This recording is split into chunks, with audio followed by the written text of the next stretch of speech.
Alik öldükten sonra gedir cennetin qapısında növbəyə dayanır. Cennetin qapısında duran melek Pederdən soruşur. Peder, sen hiç ömründe günah işledinmi? Peder deyər ki, yox, ben ömrüm boyu ancak insanlara, heyvanlara xidmət eləmişəm, Tanrıya dua eləmişəm. Melek deyər, bilirik Peder, al bu cennetin gümüş açarları sənin. Sıra çatar Alikə, melek Alikdən soruşar, Alik, sen ömrün boyu günah işledinmi? Tanrıya dua elədinmi? Alik deyər ki, mən də bütün ömrümü insanlara və heyvanların yaxşılığına həsr eləmişəm. Amma Tanrıya dua eləməmişəm. Düzün sözü, heç onun varlığına da o qədər inanmırdım.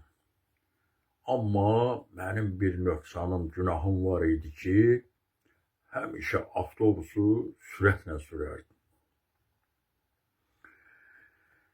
Melek deyir ki, al bu da cennetin qızıl açarları sənin.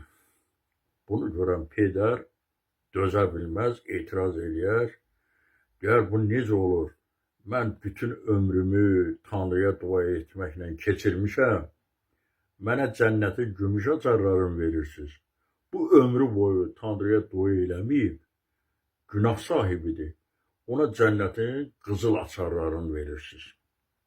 Melek deyər ki, sən insanlara dua elətdirəndə onları yuxu basırdı, yatırdılar.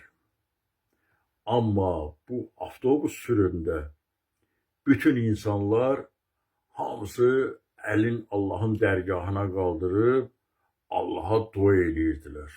Ona görə cənnətin qızıl açarları ona verilir. İndi ey gözəl insanlar, biz heç kəsin haqqında rəy verə bilmərik. Hansı insan cənnətə düşəcək, hansı insan cəhənnəmə düşəcək.